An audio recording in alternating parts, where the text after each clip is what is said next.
Hi there! Welcome to a new episode by Levitate Piano Imagery. Our topic today is symmetric or mirrored self-learning.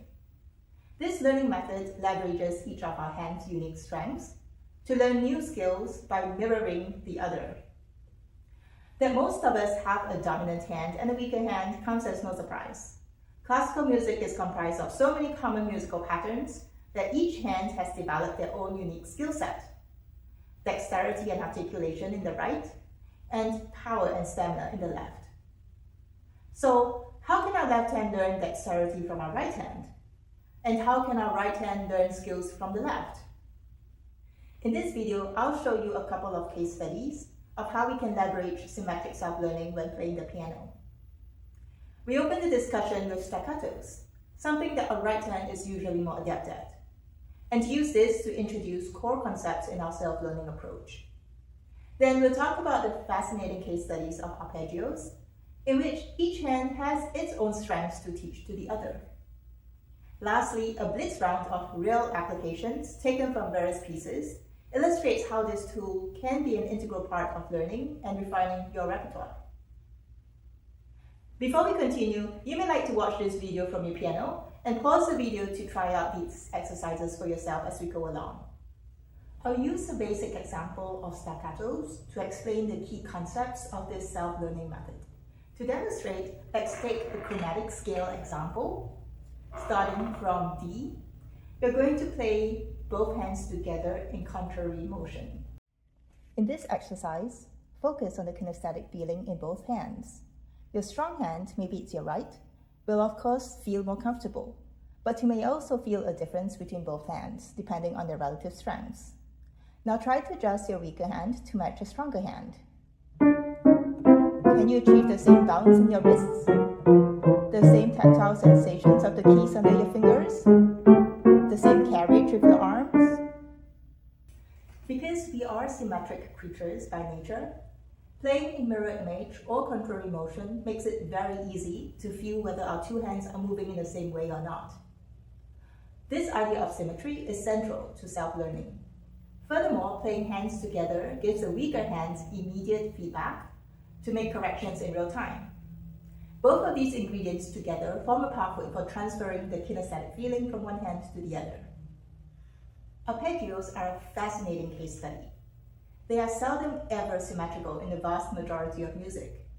And this means that we need to pay special attention when setting up our learning exercises to establish the symmetry. If you look at the piano keyboard and forget all your music knowledge, you will see that the layout of the black and white keys has several axes of reflection. This means that if you place your hands symmetrically on either side of an axis, they will be in exact mirror image of each other.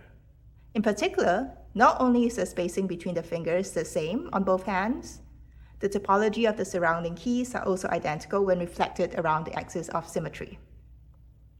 Let me go ahead to use this symmetrical D major G minor setup to refine my arpeggio technique.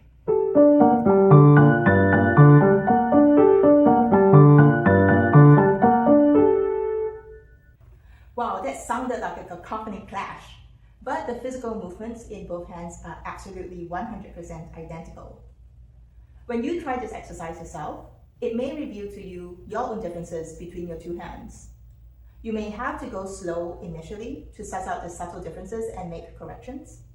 But once you arrive at the motions and kinesthetic feelings that match, you will have achieved the goal of this exercise. For me, I could immediately feel the adjustments my right hand needed to make to match my left. My right index finger needed to pivot just a slight bit more on the key to set up the turnover with the thumb more efficiently.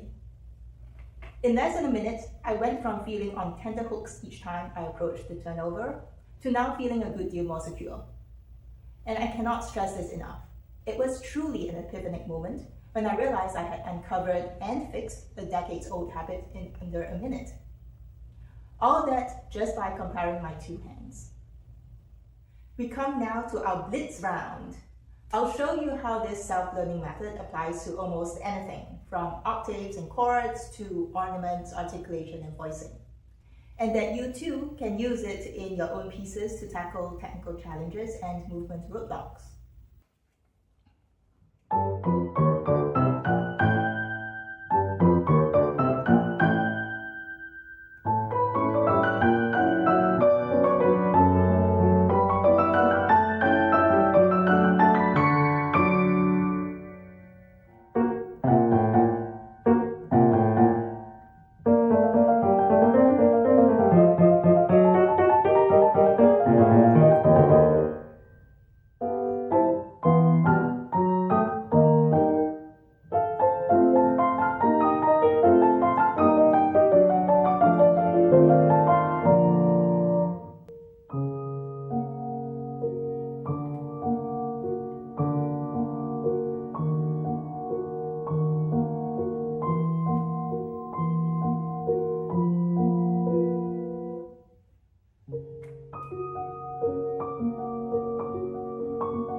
one hand teach the other is an incredibly effective tool to keep in our learning toolbox.